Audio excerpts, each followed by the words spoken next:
Welcome to the channel for the future caretakers of resurrected species. Welcome to the Paleo-Zoo-Keepers Association. Oh, hello there. Welcome to the second video of this Paleo-Zoo-Keeper Association Dragon Special. My name is Austin. Dragons. If they were real and we resurrected them, how we take care of them?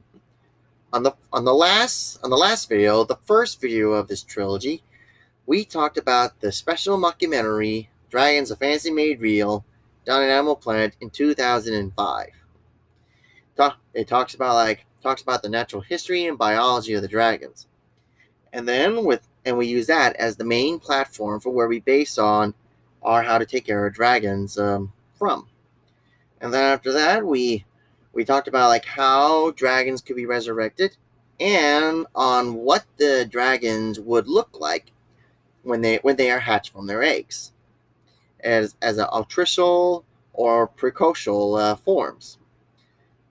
And regardless of what they look like, the dragons will need to be reared up and taken care of in captivity.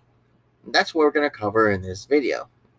Regardless of whether the dragon chick was born altricial or precocial, it will still need to be tended to, especially since it is agreed that dragons are a K-strategist species and tend to their offspring for a span of some years, thought to be for a period of 6 years of care. If they were altricial, meaning they are blind, helpless, and in this case have all 6 limbs, they would definitely need a large amount of physical care and assisted feeding, similar to that of various bird chicks, like robins. The altricial offspring would probably need their food to be processed, probably even cooked, considering their fire breath, and due to their limited movement and vulnerability. They would need a cozy nest in an incubator that would keep it warm and is often cleaned, obviously. If they were precocial, making them more physically developed but with only 4 limbs and the wings are growing out as the chicks grow, caring and feeding them would be considerably easier. Their food would possibly need minimal processing and could feed themselves as long as they are given food, but would need a spacey enclosure so they could move around.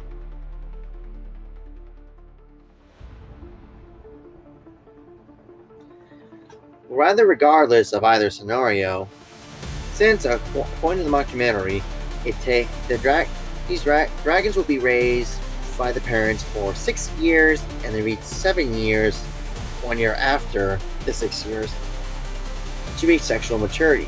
So, with them being taken care of for such a long period of time, it's possible that if dragons are definitely intelligent enough. They're intelligent enough to use fire as tools. They definitely show great intelligence.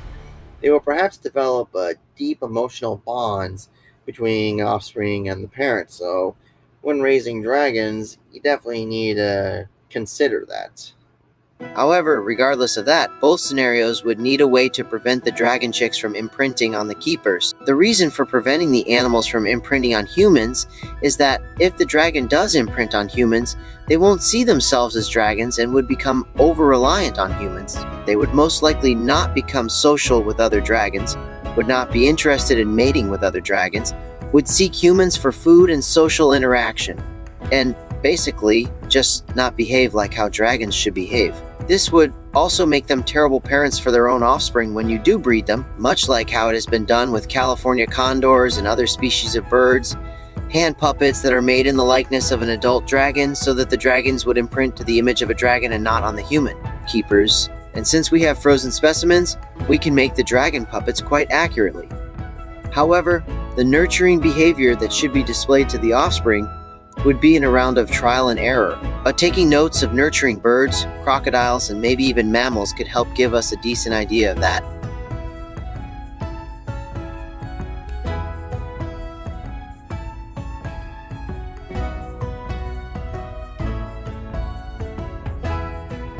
Much like with any animal, a dragon would need food in order to grow and be alive. From what has been recovered from the specimens of the ice cave in Romania, from bones shards found in the fecal sample to bones of domesticated sheep found in the cave, we can safely assume that the mountain dragon is a carnivore and would need to sustain itself on animal flesh. However, fruit stones from dates, fruit from palm trees discovered in the frozen dragon fecal sample that was found in the cave show us that not only did a dragon from warmer regions was in that cave in the 15th century, but it also showed that mountain dragons would occasionally add fruit and possibly other plant matter into their diet. While seemingly strange, it has been discovered that crocodiles, their closest living relative, have been found with fruit seeds in their stomachs, and even captive specimens have been known to occasionally relish in fruit and veggies. Like as it was thought of for crocodiles, dragons might have occasionally eaten fruit and other plant matter to supplement their diet with additional vitamins, fibers, and minerals. And due to their flying, dragons might have been important in dispersing seeds for some plants, much like flying birds. And back to the meaty part of the dragon's diet, one must make certain that the dragon receives the proper amount of nutrition and amount of food that it needs to grow and stay healthy. As with any carnivore, muscle meat is not the only meat they should be eating, and if they were fed just muscle meat, it would cause immense nutrient deficiencies. Bones would be important as a source of calcium for the dragons, from bone development in young dragons to eggshell production for breeding females. Providing bones for the dragons could also be good for enrichment. If bones aren't always available, calcium powders could be added to the meat. As an added note, since dragons need platinum for their fire breath, they would need a bite force of over 18,100 PSI, and that kind of bite force can surely crush bones even better than hyenas. Organ meat, such as heart and liver, are rich in many vitamins and minerals that are absent in other parts of the body, especially in skeletal muscles. Skin and fur provide a concentrated source of fat, protein, and essential nutrients like collagen, but it is generally best in moderation. All this and previously mentioned can be provided with both processed zoo carnivore diets and whole animal carcasses.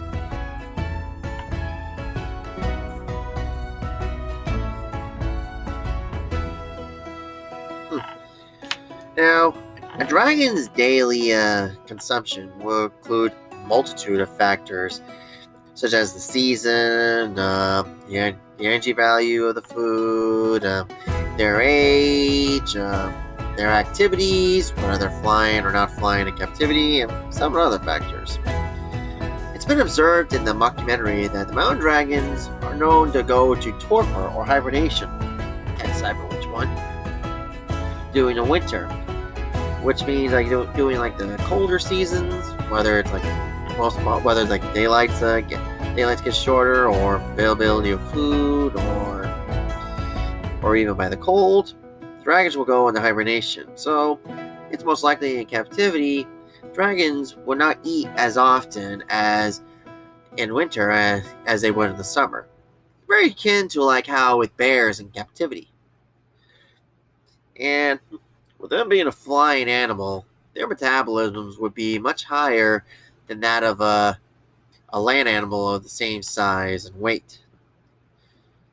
And also, the fact that it's a hexapod, it's definitely going to contribute to its metabolism as well, since it's not just since when you remember, these are two extra functional limbs. They're not like the animals with deformities that have an extra limb that's just dangling around, not doing anything. They have bones, muscles, and nerves that pretty much operate the whole thing. And probably even like extra adaptations to the vertebra, and maybe even some different modifications to the brain in order to make these operate at the same time. So this would definitely contribute to their metabolism, and probably even make them have a tad more metabolism than an animal of the same size and weight. So definitely have an effect. But if I had to guess, like if we compare this to like eagles, and since generally eagles will need between 5 to 10% of their body weight every day to stay alive, it'll vary depending on, of course, seasons and activities and such. I would say that for a hypothetical weight guess between 1,600 to 1,900 pounds, I would say with that I would be On the lower end, on like the 5%, it'll probably be from 80 to 160 pounds of food, or the 10%, 95 to 190 pounds of food a day. And like I said, it will depend on other factors, but I would say that let's go with this guess from here on out. As you rear your dragons up and feeding them, you would definitely need to watch out for any elements that will compromise their health and well-being. While the cave specimens have not shown us any diseases that dragons would suffer from, we could theorize on what kind of diseases they would suffer from based off what we know about some of the diseases that crocodiles have been known to suffer from. One of them is being osteomalacia. Also known as soft bone disease, osteomalacia is a metabolic bone disorder that causes bones to soften and become more likely to break. The symptoms of this would include, but are not limited to, kyphoscoliosis, which is a condition that causes a curvature in the spine, almost making it look like a corkscrew. Glassy teeth, meaning that the teeth pretty much appear more like shards of glass than actual teeth. Rubber jaws, as in the upper jaws, could be bent upwards, pretty much like as the name suggests, rubber. Also, extreme weakness, whereas the animal is unable to move on land, or in the case of alligators and crocodiles, swim in shallow water. And in the case of dragons, probably even not be able to fly as well. What causes this sort of disease disorder is basically that the animal is not getting enough calcium in its diet, or at least not being able to get vitamin D in its system as well. Best way to prevent this ailment is to make certain that the animal gets its sources of calcium, whether by including some bones in his diet along with organ meat, and also make certain that the dragon has exposure to the sun or artificial source of vitamin D. But if they get this condition nonetheless, giving them high oral doses of calcium every couple days to a couple times a week could be able to help for the most part reverse the ordeal. It would vary how often we do it, from a few months to a year or so, but it depends on each case. Another possible ailment that crocodiles get that could affect dragons is conjunctivitis. Conjunctivitis, or we actually know it better as pink eye. Crocodiles can get it too, several other species, and it's possible that dragons can get it as well. Symptoms would include, but are not limited to, the reddening of the conjunctiva and nictitating membrane on the eye. The eyelids and the nictitating membrane, basically the third eyelid, would swell up immensely, pretty much having them giving like a puffy, squinted look on their eyes. The cornea in the eye would also become thick and white, very, very like a cloudy look. That would compromise vision. This ailment can be caused by a number of pathogens, including chlamydia and herpes virus. On preventing this ailment, one must need to maintain a clean environment, decontaminate tools and equipment between enclosures, and disinfect pens daily if an outbreak is suspected. You would also need to reduce stress, meaning that you must maintain a low-stress environment by providing high-quality feed and reducing heat stress. And you would need to quarantine new animals or captive animals that develop the disease from your uninfected stock. Another element that could infect the mountain dragon in theory would be dermatophytosis. Also known as brown spot disease or ringworm, it is a bacterial skin infection that's known to infect crocodiles, which causes brown to red lesions that are usually found between scales and on the ventral skin.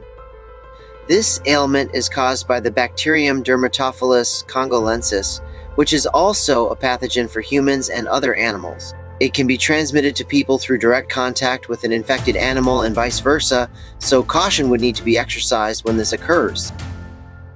The best prevention for this ailment would be to keep any infected animals separate from the ones that are ill from it, and keeping the environment as dry as it needs to be but not too dry. While it's generally a self-curing ailment in healthy animals, antifungal and microbial ointments would shorten the time span, and the ailment could be complicated by fungal infections. Now, mind you, we don't know that these specific elements would affect dragons. These are elements that are mostly common in crocodiles, and since crocodiles are most likely the closest living relatives to the dragons rather than any other animal, now mind you, they're probably not that closely related, obviously with them being hexapods and such, but it's probably the only other family group that they're closest related to, so this is probably the best idea we have of what sort of ailments they would suffer from. No doubt that when they are resurrected, or if they are resurrected, and raised in captivity, we will definitely see either these elements or something else. So always keep an eye out for that when raising such unknown animals.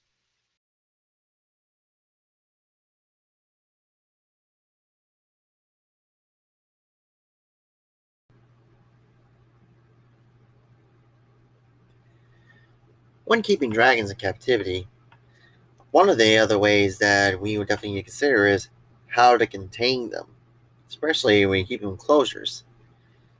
Now, we definitely know that it's a big, dangerous animal, so we definitely need to be careful. We definitely need to know how to be able to contain them properly. We probably won't need to worry too much about the fire-breathing aspect, but we'll get to that later. But one tricky part about containing it is, of course, it is a flying animal.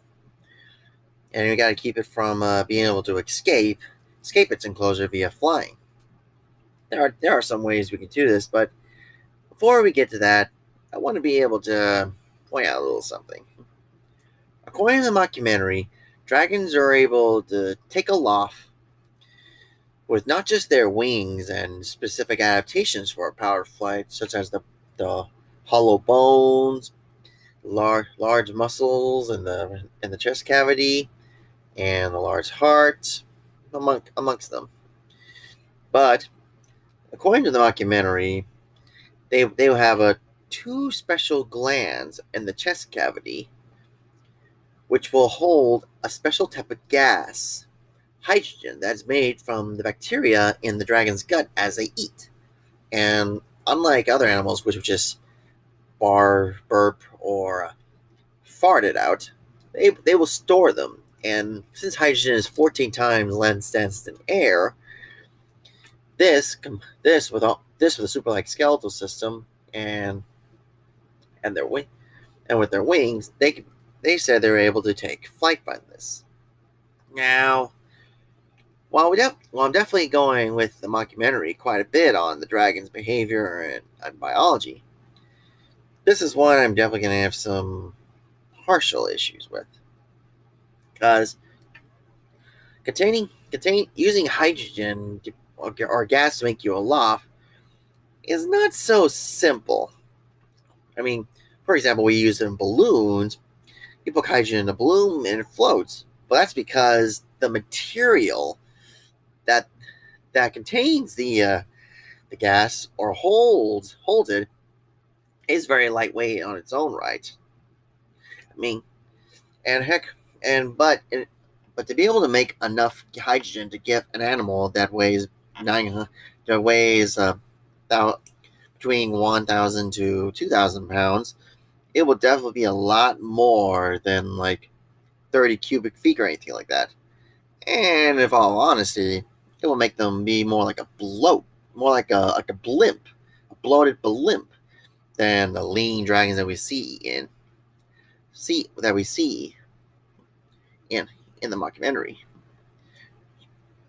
Well, that's why I mentioned that that's possible that the short wings, at least in this scenario, that the short wings is mostly because they grow their wings out from when they hatch to adulthood.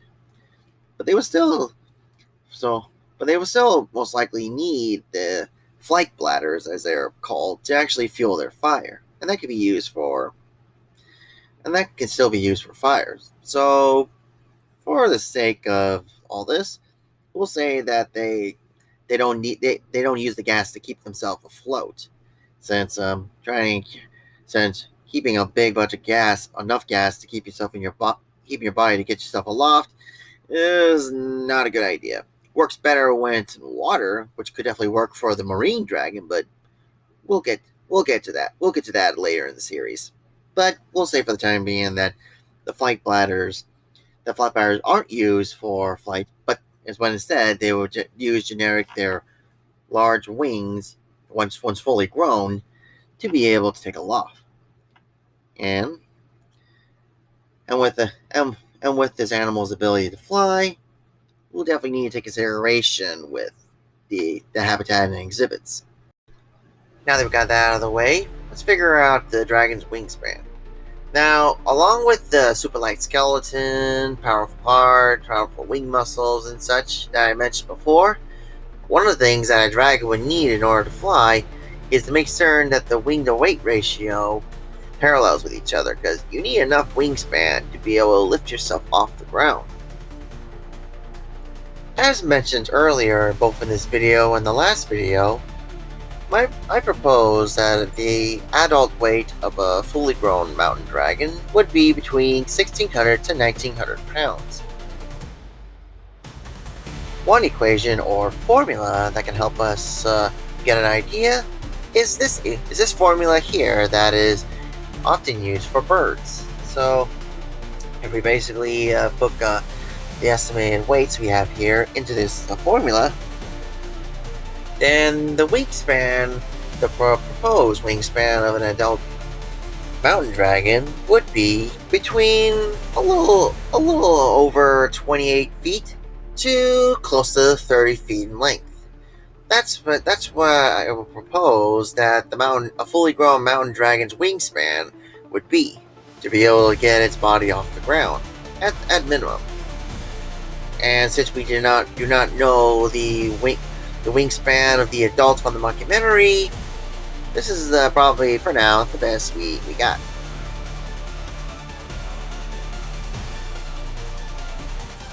Of course, even with the wingspan and the muscles, it would not be easy.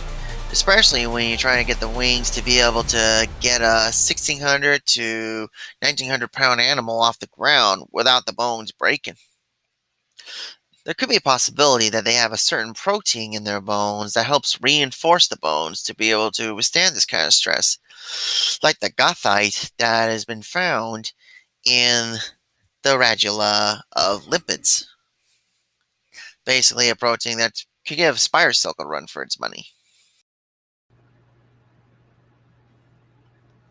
Now that we know about wingspan and whatnot, we also need to consider, how would this dragon get off from the air? Not just with wingspan, but one of the things you will notice that with birds, some birds can be able to do a vertical takeoff, just a jump and flap. But this bird could apply to most birds. There are some that potentially would have wide wings, like from albatross to condors. Sometimes they'll need a little bit of a runway to be able to take off. Now, for the dragon, this will be interesting. Alongside of these wings, they also have these 4 legs here. And perhaps they would have, and just like with birds, we use their legs to help take off and their wings do the flapping. It's probably the same way for dragons.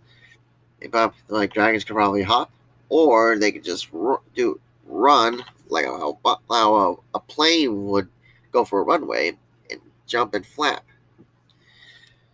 And if they couldn't be able to, they could be able to use these limbs to go to a high place and drop and fly like that.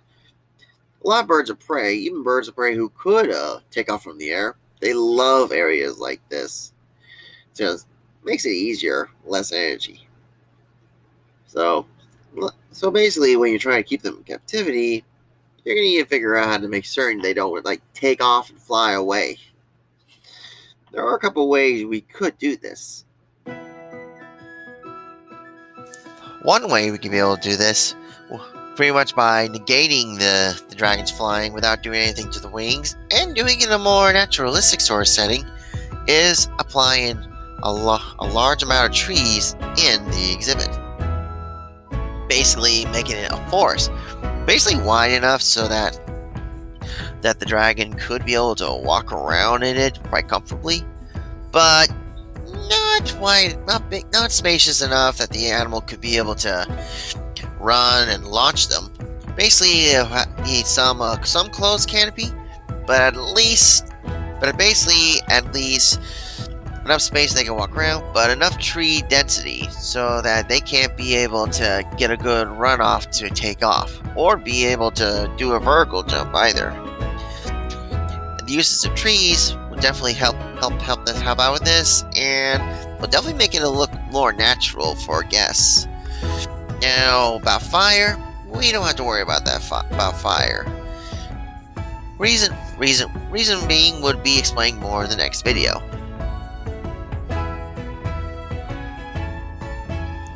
While not a naturalistic looking, but would definitely be necessary, would be if you want the dragons to fly, especially in the case of breeding and rewilding, both topics of which we'll get to in the next video. You would definitely need a large bird cage, like a cage, to be able to allow the dragons to fly around. So that way they could be able to strengthen their wing muscle, be familiar with flying, and of course, many people love to see dragons flying and displaying such natural behavior.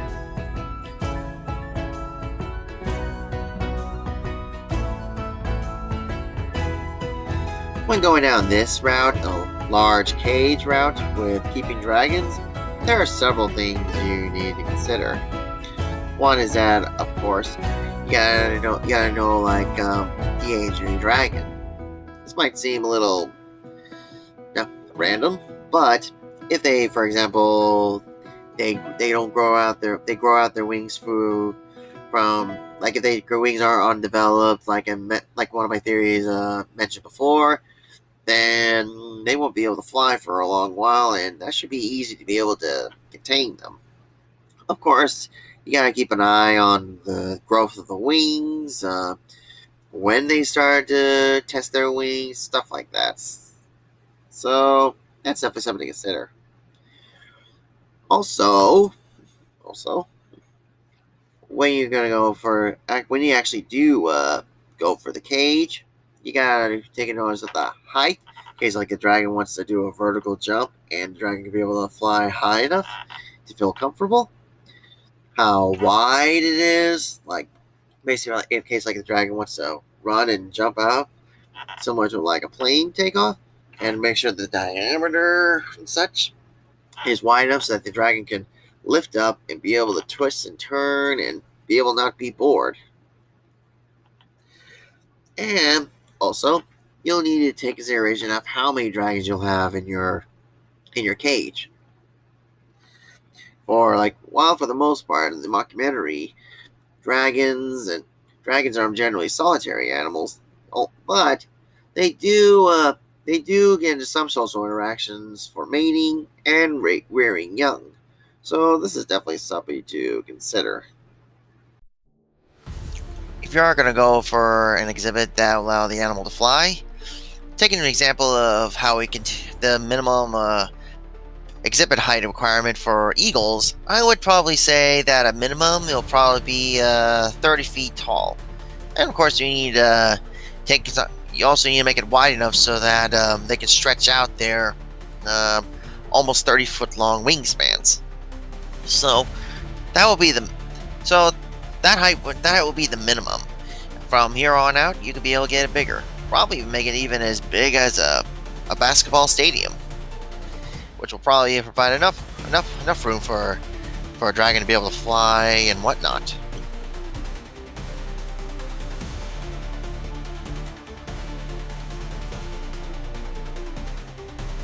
When making an exhibit for the dragon, whether you want it to fly or not, you still will need to make the exhibit comfortable and enriching for the animal, so that the animal is not stressed and not bored. And this is what there are several ways, considering what we know with large predators and birds of prey, that we could be able to do this. For an example of having an enclosure that allows the dragon to fly, having artificial caves and cliffs would be a good one. Caves would help them be able to allow the dragon to get in the shade and hide whenever they need to hide. And cliffs, as in since it takes quite a bit of energy to take off from the ground, them having an elevated platform like that, they could just simply just spread their wings and drop, and they could fly from there. Very similar to what birds of prey like.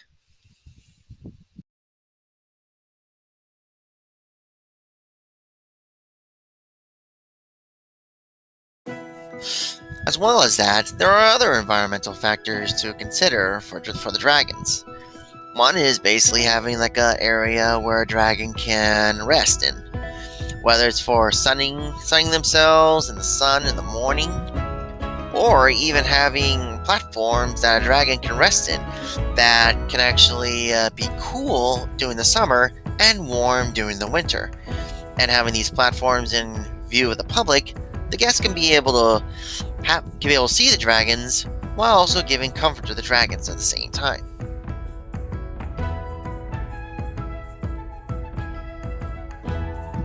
In the case of enrichment items, the variety of enrichment you can give to dragons are pretty vast. You can give them edible enrichment items, such as whole carcasses of animals, especially rabbits, that not only they will have a lot of fun searching, especially if you hide them, but they also can help provide both nutrition they need, and if you need to give them medication without restraining them, you can put medicine into those carcasses and they will just swallow it all whole.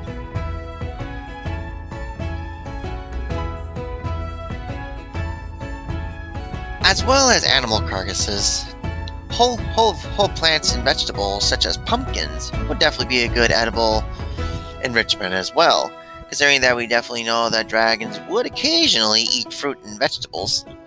Having a dragon eat a non-lit jack-o'-lantern would definitely be enriching for the dragon and entertaining for guests, especially during the holidays.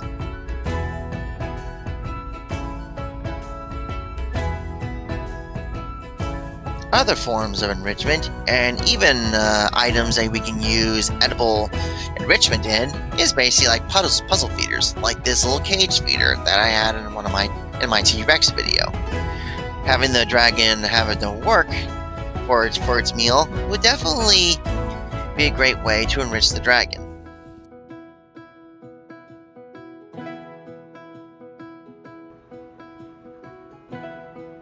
As well as food and hunting and flying and comfort opportunities for the dragon, there's also another part of the dragon's behavior which would be very good for enrichment. It's that, according to the documentary, dragons are naturally attracted to reflective items. This is an adaptation so that they could be able to find the shiny platinum that they need to find to make fire. And it'd be a good idea to be able to take advantage of this behavior and be able to enrich the dragon in a very dazzling way. One enrichment item that I think a mountain dragon would definitely go for is basically an item that would be a combination of a boomer ball, a strong large ball that is generally given to zoo animals, and a disco ball for the reflective objects. I could definitely imagine that a disco boomer ball would definitely be a great item for the mountain dragon. Just gotta make certain that the reflective objects cannot be nipped off by the dragon. Don't want the dragon think it's platinum and by getting it and cutting themselves with glass. Or you gotta make certain that the ball is big enough that the dragon can't be able to get a good grip on it with its mouth to be able to crush it. We do not know what the how wide a dragon's mouth opens, at least not a definitive one. So this definitely needs to be taken into consideration. But reflective objects such as this, it would definitely be great enrichment for the dragon. Just know that if the myths are accurate, and like a lot of birds as well, they would hoard reflective objects, whether they are enrichment items or even objects that guests accidentally get lost in there. So definitely keep all this in mind.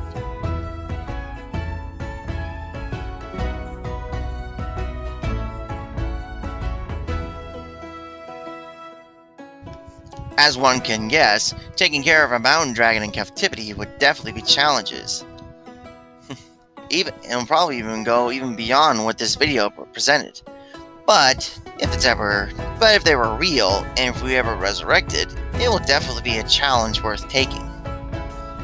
But not as challenging as the subject for the third and final video of this dragon trilogy. The third and final video of this dragon trilogy later this month will be on rewilding the mountain dragon, on breeding and reintroducing dragons back to the wild. It will definitely be a very fascinating subject. I want to say thank you to artists Keenan Taylor and Taliesaurus. You've been able to make my concepts a reality for your drawings. If you're interested and want to support them, links to them will be in the description box down below. I also want to say thank you to my patrons, both paid and free members. Your support was able to help me out immensely. If you want to become members, either paid, if it will help this channel along, or even free if you don't need to, link to the page is down below. I also want to say a great thank you to subscribers and viewers like you. Thank you.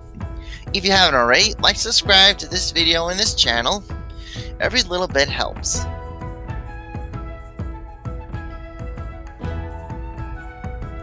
I hope that each and every one of you has a grand day. Adios!